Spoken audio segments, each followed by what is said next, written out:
बात करते हैं राजा रघुवंशी के मर्डर केस की। देश में बहुचर्चित राजा रघुवंशी हत्याकांड ने देश भर में हलचल पैदा कर दी है। इस हत्याकांड की जांच का जिम्मा मेघालय पुलिस एसआईटी को दिया गया था।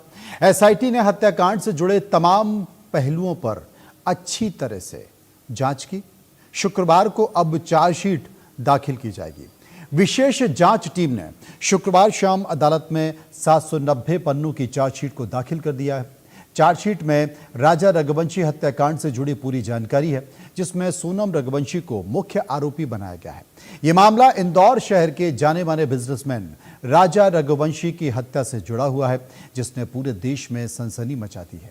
पुलिस सूत्रों के अनुसार चार्जशीट में हत्या की साजिश का मास्टरमाइंड राजा की पत्नी सोनम रघुवंशी और उसके प्रेमी राज कुशवाहा को बताया गया है। इस साजिश में 3 अन्य आरोपी आकाश राजपूत, आनंद कुर्मी और विशाल सिंह चौहान भी अहम भूमिका निभा रहे। इन 5 पर भारतीय दंड संहिता की हत्या, सबूत मिटाने और आपराधिक साजिश की धाराओं के तहत मामला दर्ज किया गया है। फिलहाल सभी 5 आरोपी न्यायिक हिरासत में जेल में हैं। पुलिस ने बताया कि इस हत्याकांड की योजना बेहद सतर्कता से बनाई गई है। चार्जशीट में सोनम और राज कुशवाहा की नजदीकियों को हत्या का मुख्य मकसद बताया गया, जबकि अन्य 3 आरोपियों ने इस साजिश को अंजाम देने में मदद की। जांच के दौरान पुलिस ने कई अहम सबूत जुटाए हैं, जिनमें कॉल रिकॉर्ड, लोकेशन डेटा और अन्य गवाहों के बयान भी शामिल हैं।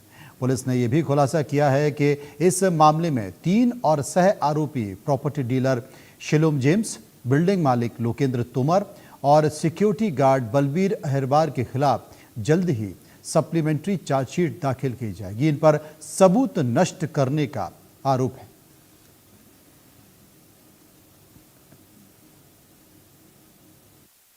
अभी जिसमें जो शिलोंग में जो राजा के जो केस में जो है सोनम रघुवंशी और राज कुशवाहा द्वारा जो है ये 5 आरोपी जो है और जो 3 आरोपी जो उनकी जमानत हो चुकी है, इन सभी की 790 पन्ने की चार्जशीट जो पेश हुई अभी है। इसमें अभी चालान डायरी जो है अभी जो पेश हुई आज, तो इससे हम संतुष्ट है वैसे। और क्योंकि संतुष्ट हम लोग इसके लिए है क्योंकि शिलोंग पुलिस द्वारा जो कार्रवाई की गई है और बारीकी से जांच की गई इसमें, तो कहीं ना कहीं इन लोगों ने चार्जशीट जो है चार्जशीट अच्छी बनी होगी कि राजा को इंसाफ दिलाने के लिए जिस प्रकार से मेघालय सरकार में जो सपोर्ट करा है और जो राजा को इंसाफ दिलाने के लिए ने जो भी काम करा है, हम लोग इसे संतुष्ट है फिलहाल अभी है। और मेरा मानना यह है तो इसमें पुलिस का जो अच्छा सहयोग इसमें रहा है। और इसी खबर पर बात करने के लिए एहतियाब शेख इस वक्त हमारे साथ मौजूद हैं। एहतियाब, इस पूरे मामले में लगातार जो परिवार है राजा का, वो ये आरोप लगा रहा था कि अब तक पुलिस ने चार्जशीट पेश नहीं की है, कई लोगों को जमानत मिल चुकी है जो कि केस को प्रभावित कर सकते हैं। अब चार्जशीट पेश हो गई है। इस चार्जशीट में किन बातों का जिक्र किया गया है, मुख्य तौर पर किसे आरोपी बनाई गई है, ये पूरी साजिश कैसे रखी, इसका उल्लेख किया गया है।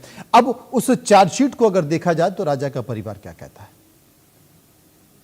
कहा जाए क्या पुलिस की चार्जशीट पेश हो चुकी है। पुलिस की चार्जशीट पेश होने के बाद में वो तमाम सबूत जो इस पूरे हत्याकांड से जुड़े हुए थे, शिलोंग की एसआईटी तकरीबन 3 बार इंदौर रही, तकरीबन 8-8, 10-10 दिन तक यहाँ पर पूछताछ की और लगातार ये कहा जाए वो छोटे छोटे सबूत जो कि इस केस के लिए अहम हो सकते थे, वो तमाम सबूत जुटाए गए थे। उसके बाद पुलिस अब चार्जशीट पेश करती है। आपने बिल्कुल सही कहा मनोज जी की जिस तरीके से आशंकित था राजा रघुवंशी का परिवार, क्योंकि शिलोम जेम्स की, बलबीर की और लोकेंद्र की जब जमानत हुई थी तो कहीं ना कहीं उन्हें आशंका इस बात की थी कि किसी लूपहोल का फायदा उठाकर ये मुख्य आरोपी भी कहीं ना कहीं अपने आप को बचाने में कामयाब ना हो जाए। लगातार इस बात की मांग की जा रही थी परिवार की तरफ से कि मुख्य आरोपी सोनम रघुवंशी और राज कुशवाहा का नार्को टेस्ट कराया जाना चाहिए। लेकिन फिलहाल जब सारी सिनेरियो क्लियर हो गया और पुलिस ने वो तमाम सबूत जो है वो कोर्ट में अब ये कहा जाए कि चार्जशीट के जरिए पेश किए जाएंगे जो इस मुकदमे के लिए काफी अहम हो सकते हैं। मेरी दोनों ही परिवारों से बात हुई थी, सोनम रघुवंशी के भाई से भी बात हुई थी और विपिन रघुवंशी जो कि राजा रघुवंशी के भाई है। राजा रघुवंशी के भाई ने साफ तौर पर ये कहा कि इस पूरे मामले के अंदर हम इस बात के लिए संतुष्ट हैं कि जिस तरीके से काम किया है शिलोंग पुलिस ने, वो काम निश्चित रूप से ये कहा जा सकता है कि इस हत्याकांड को कहीं ना कहीं पूरी तरह उजागर कर देता है और इस पूरे मामले के अंदर आरोपियों को अब सजा मिल सकती है। तो वहीं सोनम रघुवंशी के भाई गोविंद रघुवंशी से जब मेरी बात हुई थी मनोज जी, तो उन्होंने सीधे तौर पर गोविंद का यह कहना था कि वो न्यायपालिका का का सम्मान करता है। न्यायपालिका जो सजा देगी, जिस तरीके से ये पूरा केस चलेगा, वो उससे सहमत रहेंगे। हालांकि इस पूरे मामले के अंदर मनोज जी, हमने देखा था कि जहां तक सोनम रघुवंशी का परिवार है, उनके परिवार की तरफ से किसी वकील की नियुक्ति नहीं की गई थी। गोविंद लगातार इस मामले के अंदर मना करता रहा कि मैं किसी भी तरीके से इस मामले में हेल्प नहीं करूंगा। तो वहीं राजा रघुवंशी का परिवार इतना आशंकित था कि उन्होंने शिलोंग जाकर एक वकील अपॉइंट करा था, जो कि सुप्रीम कोर्ट के एक वकील है, जो कि केस को निगरानी कर रहे थे। जाहिर सी बात है, क्योंकि भाई को खोया था, तो निश्चित रूप से पूरा परिवार ये चाह रहा था कि जो आरोपी है उनको सजा मिलनी चाहिए। जी उधर शुक्रिया करेंगे आपका एहतियात, जो विस्तार से जानकारी हमें दे रहे थे। पटना की खबर, पटना के पास मोकामा बाढ़ रेलखंड पर पाटिल पुत्र एक्सप्रेस से कोच अटेंडेंट का अपहरण